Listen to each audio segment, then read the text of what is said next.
देश में बैंकों का माहौल बदल रहा है। निर्मला सीतारमण वित्त मंत्री प्रेस कॉन्फ्रेंस कर रहे हैं यस बैंक को लेकर, वो भी सुनते हैं क्या कह रही हैं। That after RBI scrutiny and identifying the culture of weak compliance, poor governance, and very risky credit issuing habits, in September 2018, they clearly said that the leadership has to change. They did not allow the further continuation of the chief executive's term from after September 18. So these are specifically steps which the RBI has been taking with an intention of keeping the bank healthy and ensuring that where and as and when they found certain things, they would do a correction course. A new CEO was appointed in September 2018 as a result. Also, the cleaning up of the bank commenced from then. A lot more information started coming in, and the Reserve Bank also started looking at newer issues, newer challenges which were getting noticed as they started the scrutiny. And the promoter who was asked to let go his shares had asked for more time. RBI was not willing to give, and as a result, he had to be compelled to let go his shares too. In the meanwhile, investigative agencies also saw malpractices of some of their chairmen and of that order people, and that is why one of their top executives, CBI, came into picture and started taking action. He even resigned, maybe quoting some other reason, but then he resigned clearly after the action was initiated. And in March 2019, the new CEO who was appointed started intensively working together with the RBI so that the health of the bank is restored. RBI did not stop at that. We were kept informed. A 1 crore of rupees fine was levied on this bank as early as March 2019. 2017, the intense scrutiny starts. 18, you clearly identify and don't allow the leadership to continue. 19, 1 crore of rupees was even levied as fine, and that is early 19, sometime March 2019. And then SEBI also starts the investigation from September 2019. And that allegation at that time, I don't know if there are many more which are getting added, but at that time it was on insider trading related matters. Then in May again, there was another set of fine imposed by Reserve Bank because of non-compliance related matters. And a former deputy governor of RBI was appointed onto the board of Yes Bank as a director. In June 19, again another set of fines were levied, saying, no, it is not happening, you don't seem to be having a good compliance culture, here we go, another fine. A chief financial officer was also newly appointed. And it was only in September 19 that you had a complete giving away of the shares. I mean, stake was completely sold of the earlier promoter. All this while, there was also this promise being given saying we are getting more money from here, we are getting new equity here, somebody coming from Hong Kong is giving us money, and very genuinely attempts were made to get new equity infusion done into the bank. Genuinely a lot of attempts were made, but nothing materialized. Period after period, the RBI was also informing us that they've given them more time so that they can get fresh equity, fresh infusion of cash, so that the bank's health can be restored.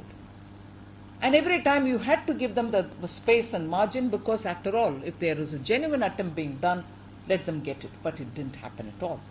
As a result, it went on like that. And once in November 19, it was very clear that no longer there was hope for them to get any more money. And coincidentally, the chairman of the audit committee also resigned early January 2020.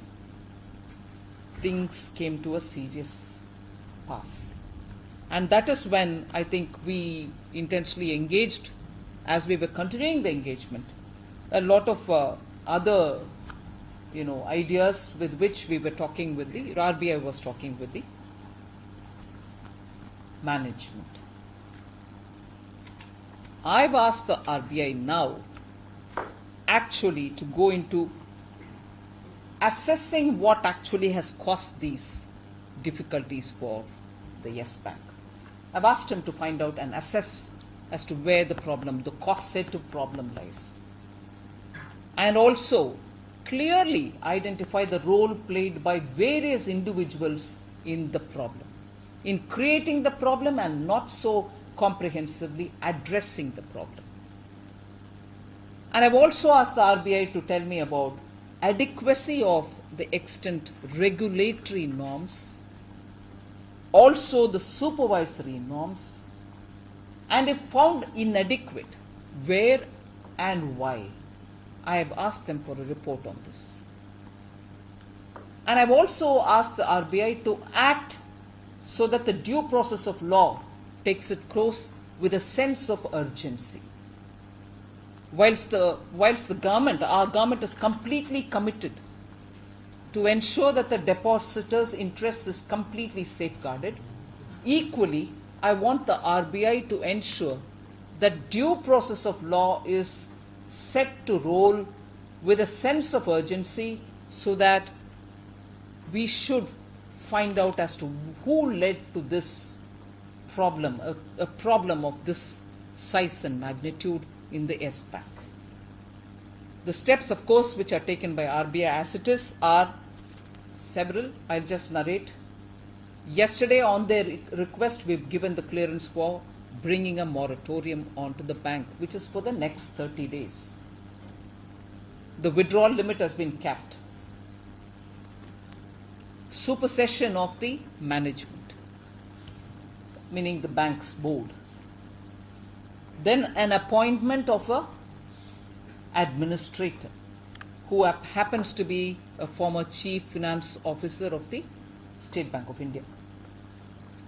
And then, even as we speak, they have put in a scheme for restructuring the bank. Already the RBI's website should be having it, and that scheme will be effected within the period of the moratorium, which means within 30 days, we expect that scheme to fully come into play so that depositors are not troubled for too long. As it is, I understand they are putting through a rigorous pain when a moratorium comes into play, but RBI has assured me that the restructuring plan, which is up now in RBI's website, will come into play within the moratorium period, within 30 days, that is, so that customers are not, or depositors are not going to be troubled.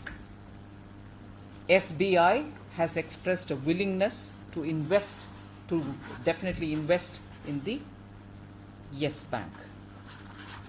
And the bank shall also invest in the equity of the reconstruction process, which is required, the equity which is required for the reconstruction process.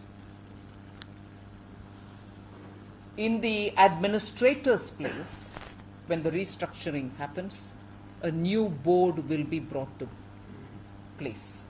So the administrator does his job and he exits, and then a complete new board will be put in place. This is important. Deposits and liabilities will continue unaffected as before. I know there is this temporary capping, but we shall continue every deposit and the liability unaffected, which means it will be honored. Important again, employment and salary assured at least for 1 year.